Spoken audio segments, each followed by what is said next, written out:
China, the world's second-largest economy, is targeting economic growth of about 5% this year, despite ongoing crisis in the China.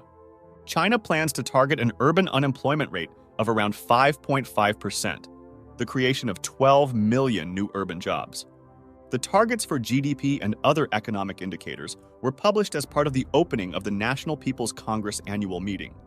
This growth target shows China has moved away from chasing a fixed number with other policy priorities, such as the tech competition with the US and security. According to official statistics, China's GDP grew by 5.2% in 2023. And for this year, the IMF predicts that China's economy will grow by 4.6% this year. This target shows China's confidence in economic development and sends a very positive signal. China is currently grappling with multiple challenges, including a property crisis, slowing exports, geopolitical tensions with the US, declining population, huge debt, and youth unemployment. Due to these ongoing crises, it seems quite difficult for China to achieve this financial goal for 5% growth.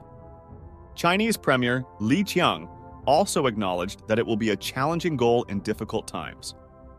So, hello viewers, welcome back to our channel, GeoKit, your daily guide to geopolitical affairs. If you are new to the channel and enjoy learning about fast-paced modernity, especially about the geopolitical positions of countries in the international race, you will find our videos helpful. In this video, we will discuss about how China's GDP growth can affect global economy, how China will meet its target despite having ongoing property crisis, would China be able to surpass US economy? What's the reaction of global media on this? Watch the video until the end to know how China plans for economic growth. So without any delay, let's get started.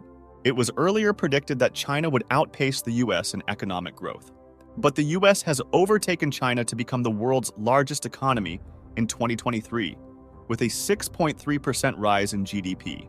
And China's dream of becoming the first largest economy of the world will remain a dream for the year 2024 as well. The US economy appears to be in a stronger position than China as it emerges from the challenges. US looks to maintain its strong growth while China confronts a slowdown. The likelihood of the prediction that China's GDP will one day overtake that of the US is declining, leaving the world's two largest economies on opposite trajectories as they try to shape the global order. China's economy has been one of the fastest growing in the world in the last 4 decades, with annual growth rates often above 10%. However, in the past year, China's economy has been facing a sharp slowdown, with GDP growing by 5.2% in 2023. Before understanding China's move for its GDP growth, let's first understand how China fell in this situation. Economists have said China is facing several challenges. Youth unemployment is rising, consumer prices are falling, a real estate crisis is deepening, and foreign investors are worried. Richard Hornick said China's growth had begun to slow long before COVID-19. He said there has been a collapse in property prices, which is particularly painful for President Xi Jinping and the Chinese leadership. China's consumer prices declined for a 4th time straight in the month in January by 0.8%, while producer prices also dropped, underlining the serious economic challenges facing the world's second biggest economy as it struggles to recover after the COVID-19 pandemic.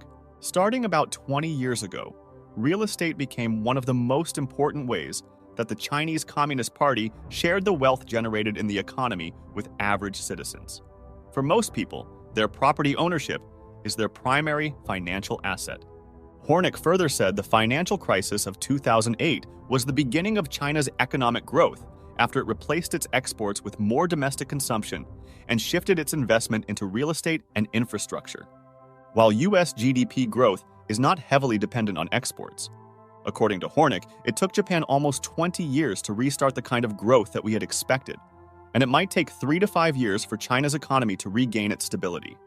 Eric Zhu, an economist, said China's economy needs aggressive policy steps to boost demand and shake confidence out of its inertia. Some analysts, including the IMF, have projected that China's economic struggle will affect the US and the global economy. Reports say that slower growth in China is an important risk for the global economy. Premier Li Qiang said that in setting the growth rate at around 5%, we have taken into account the need to boost employment and incomes and prevent and neutralize risks. Further, he said that not only to economic growth, but also other goals including raising incomes, creating 12 million jobs and making the economy more energy efficient in pursuit of climate goals. China's economic challenges have generated hardship and frustration as young people struggle to find jobs, investors struggle with market losses, and small business owners fight to stay afloat. While targeting an increase in spending on big items including electronics and new energy vehicles, Li announced that government would stabilize and expand consumption. The government set the fiscal budget deficit at 3% of GDP for 2024. This is lower than the deficit of 3.8% in 2023. Li announced a plan to issue $139 billion of special central government bonds this year to boost government spending for major projects. This is the first such sale since 2020.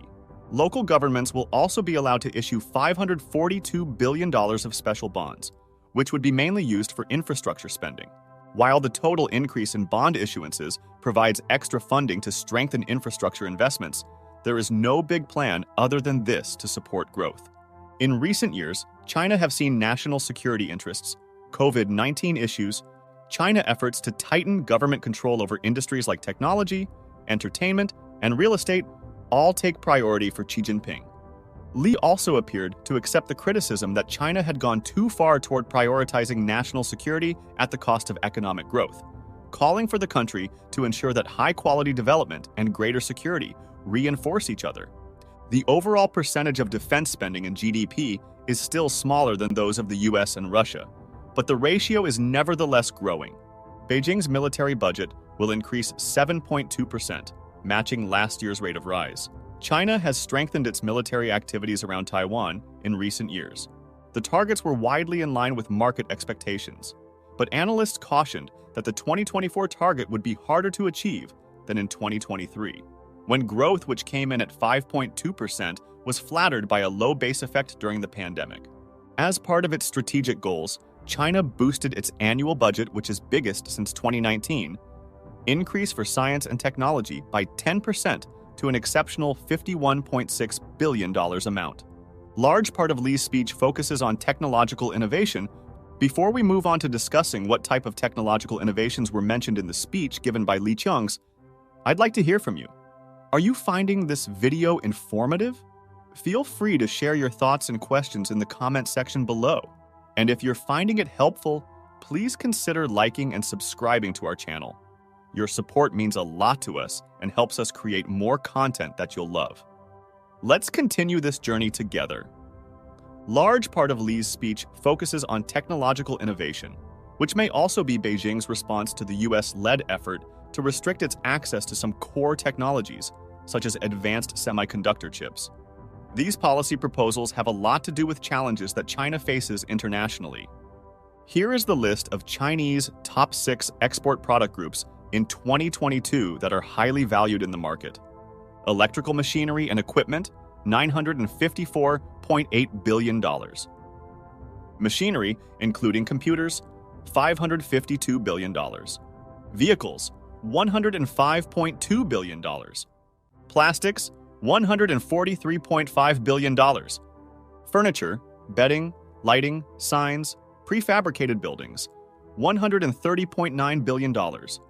Iron or steel items, $110.3 billion. After noticing such a great number of exports in the Chinese economy, USA has reduced importing from China. China is one of the US most important trading partners, but trade between the two countries has been unstable. In 2023, China's overall exports declined by 4.6% to $3.38 trillion. Exports to the US led the decline, down 13% from the previous year. For the first 3 quarters of 2023, China's exports to the US fell by 16.4%, while imports dropped by 6%. In 2023, China lost its place to Mexico as the top US trading partner. Total trade between Mexico and the US from January through April amounted to $263 billion. The Biden administration has restricted American companies from selling advanced semiconductor chips to China and banned US investment in China in sensitive technologies including AI, quantum computing, and semiconductors. Due to those trade difficulties with the US, as of the first half of 2023, China is no longer the top exporter of goods to the US, according to the US Department of Commerce. From January to May, US imports from China fell 25% year to year. In June 2023 alone, U.S. imports of Chinese goods dropped by $2.3 billion. Despite low trade with U.S., still China has remained on the top position of the world's largest exporter, and China's holding this position since 2009. China's export before U.S. replaced it with Mexico was of $3.71 trillion only in 2022. U.S. has made it difficult for China to get the latest technologies and shifting their focus towards being independent in the science and technology, especially in the field of AI, which can be used to strengthen the Chinese military. The real estate issue is still unresolved, and China's dependence on external demand will also encounter uncertainties due to the ongoing geopolitical tensions. It's far more important that Xi and Li redouble efforts to repair the property sector, strengthen capital markets, champion the private sector, recalibrate growth engines from exports to domestic demand, internationalize the yuan, and build bigger social safety nets to encourage households to save less and spend more. Structural challenges, including the aging population, weaker productivity growth, and elevated debt levels, will continue to weigh on potential growth over the medium term. In other words, China's GDP numbers are something bigger and more complicated than the government alone can manufacture, allowing China to grow at the rate it grows, without explanation and drama. It would free Xi and Li to worry less about big stimulus packages, white elephant projects, and giant bailouts for weak corporate links, and make room for greater reform, disruption, and risk-taking. The longer China shackles itself to an arbitrary GDP goal, the more it incentivizes unproductive and ultimately unsustainable economic growth strategies. Among the dozens of projects Li listed in his report, China plans a program this year for worry-free consumption to encourage people to spend more. Households will be encouraged to trade in old cars and appliances and buy new ones. China's foreign trade has been hit by a significant decline in global demand, and recovery has delayed since China lifted COVID-19 restrictions. Demand for China's goods has also been affected by central banks elsewhere around the world. Trump is likely to become more isolationist after his return to power. The U.S. will lose its leadership role in the operation of major international organizations and in addressing important global issues such as climate change. China will once again have the opportunity to strengthen its economic and geopolitical influence in the Asian world when Trump returns to power. Do you think that China would find another giant trade partner after being replaced by Mexico? Will China be able to produce 12 million jobs this year to tackle the youth unemployment issue? Should China shift its focus from East China Sea towards the development of Chinese people and remove its military personnel from the areas of Philippines and Taiwan? Let us know your opinions in the comment section, and don't forget to share the video and like and click on the subscribe button as well for remaining updated of the current trends in this fast-paced modern world. Stay tuned until the next video.